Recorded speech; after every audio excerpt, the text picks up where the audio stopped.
هاي ماي جلويز برضو من تجهيزات الحفلة. الساعة دلوقتي 4:41. أنا وأنا المفروض أشيله الساعة 5:30. فلسه شوية. عايزة أقولكم إن أنا طلعت الحاجات، بجد تعبت فيها جدا، الحاجات بتاعة التجهيزات. عملت ماسكات كتيرة جدا لبشرتي، عملت الفحم، عملت القهوة، عملت الكركم، عملت حاجات كتيرة جدا.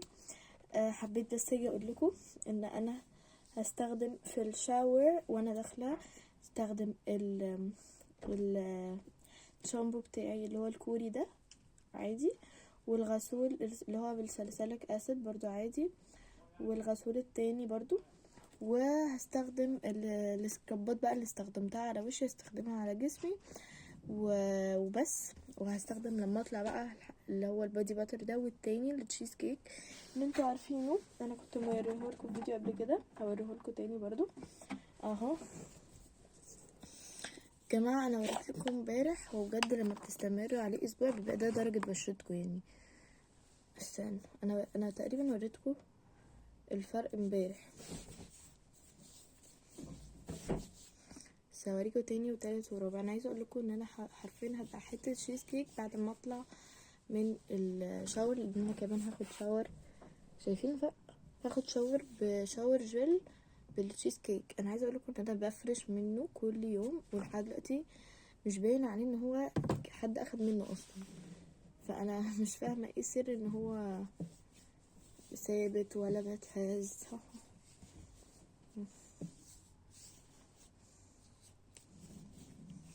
بشرتي بتبقى ناعمه بعد الشاور، بالذات لو في تجهيزات او كده. ان شاء الله نشوفها مع بعض. شايفين فرق؟ اها، لا فلتر ولا مش عارفه. شايفين الفرق؟ تحفه. جماعه احلى حاجه بحبها في الشاور بيبقى بتاع التجهيزات، او مثلا شاور الاسبوع او العيد او كده، ان انا بحس ان انا بفحفح كده. بجد بيبقى احساس غريب كده، وفي نفس الوقت احساس تحفه.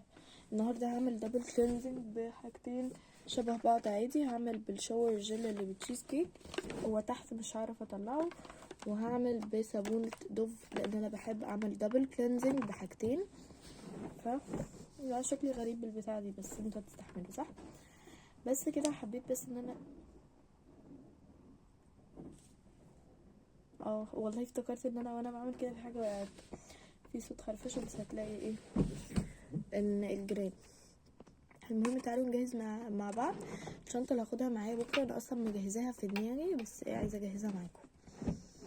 قصدي يعني اجهزها عملي. هو في ايه الدور ما بيقفلش ليه يا جماعه؟ حطوا مليون خط ان انا تحت كلمه ان انا هاخد حاجات احتياطي.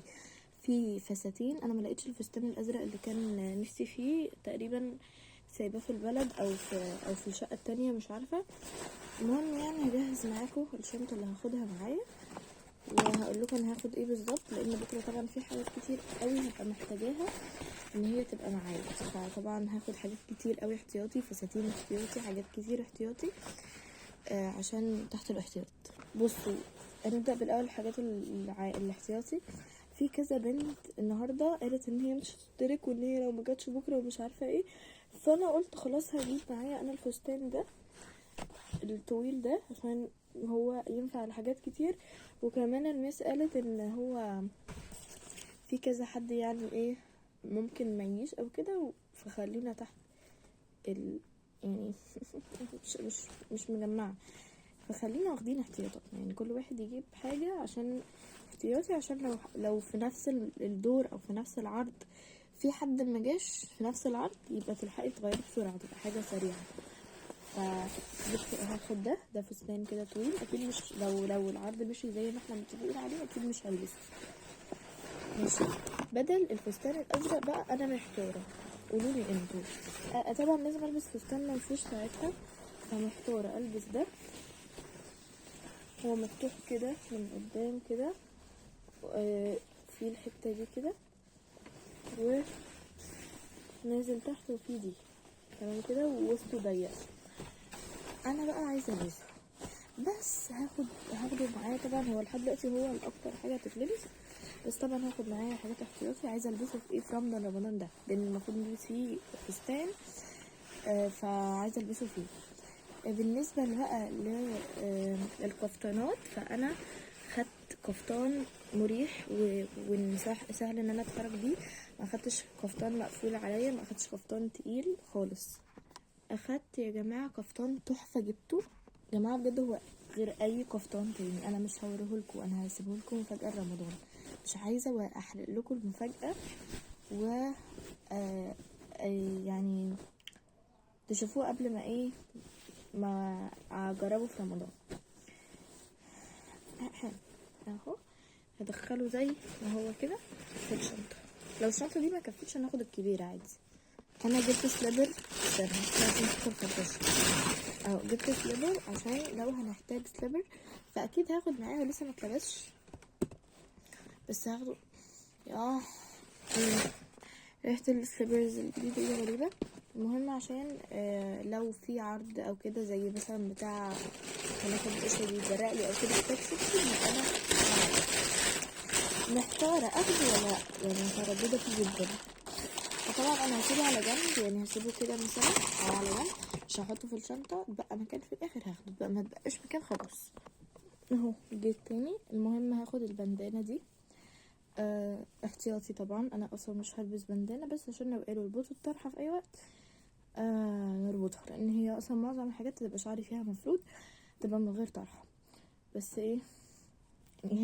لا ناخدها احتياطي، لان انا معرفش برضو في حاجات هيحجبونا فيها ولا لا. سيبت الصوت. المهم هاخد الطرحه دي كده كده اساسي على ده على ده، فدي كده كده ما فيهاش يعني اختيارات. على فكره البندانه طلعت مهمه، لان احنا بنصلي في اصلا praying time، يعني وقت معين للصلاه مكتوب في الكريكلم، فكده كده هنصلي، فاكيد هحتاج بندانه. والله انا مطبقاه عشان انا حاولت كتير. هاخد طرحه تانية مش عايزه اقول احتياطي تاني، بس والله احتياطي. اقول لكم ليه، لان الطرحه دي لونها اورنج، وفيها حاجات ما يليقش عليها الطرحه الاورنج، فخدت دي اصلا اللي هو الكفتان ده مع طرحته، فعشان كده اصلا ما كنتش يعني عايزه اخد طرح كتير، بس عشان احتياطي بقى يا جماعه. انتوا عرفتوا خلاص ان الاحتياطي في حاجات كتير احتياطي. اهم حاجه اللي هلبسها في هو لا هي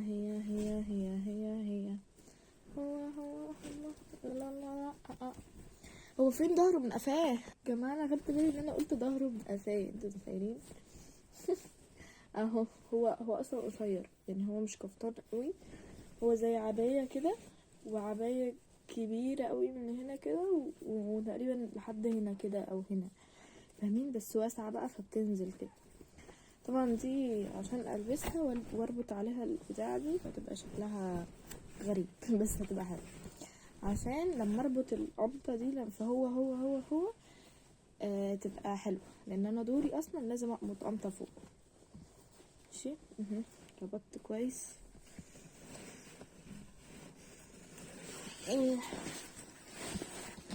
دخل دي هنا، نرجع كده كده كده. اول سوستة خلصت. اللي بعده عامة الساعة 4:53، جايلكوا بحاجات كتير المرة دي. واخدة دي عشان هلبسها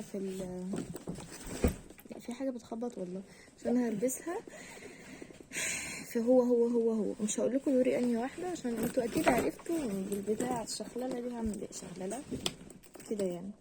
دي بقى فيها اي ميك اب انا ممكن احتاجه، اي حاجه هحتاج اعدل بيها وشي، لان انا حرفيا يعني هحط كميه ميك اب بكره، لان في ادوار لازم اغرق وشي ميك اب، وكمان في ادوار مش هحتاج فيها ميك اب غير لاب جلوس بس.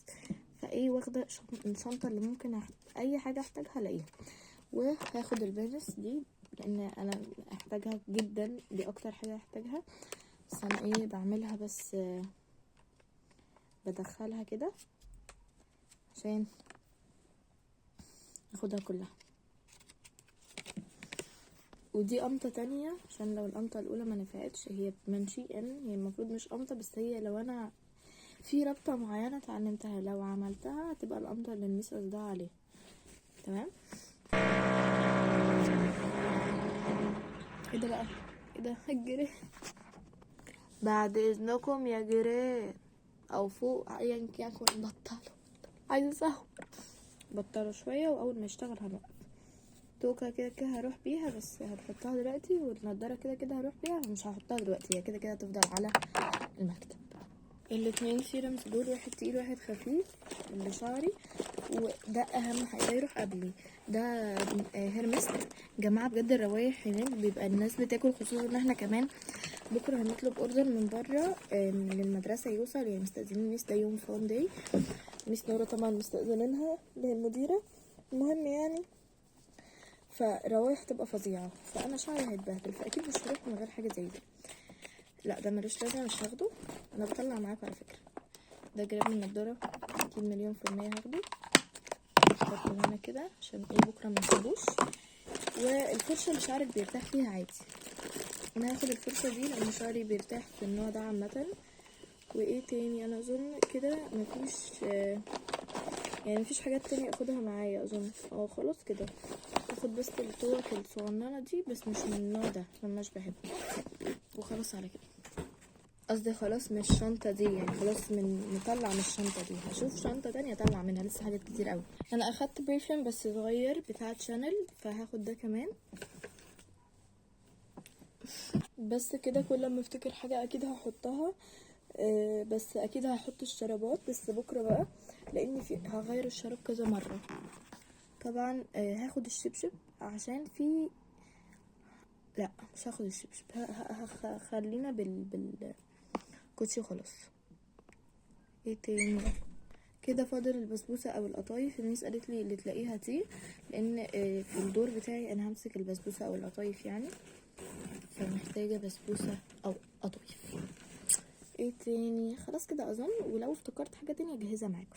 اروح عشان نسيت اعمل سكراب لشفايفي، وكمان نسيت اعمل السكراب اللي هو الدلكه لجسمي. هروح اعمل ده كله واجيلكوا بعد الشاور نلتقي. بعد حرفيا بعد ما اكون بلمع. عارفين كلمه بلمع دي صغيره جدا. عايزه اقول حاجه يا جماعه، انا مش من الناس اللي بتشجع انك تاخدي شاور بالصابونه خالص، بس انا بقول الشاور ممكن يبقى بالصابونه لو دبل كلينزنج، يعني لو صابونه وشاور جل وسكراب وحاجات كتير كده، لكن تعتمدي على دي بس.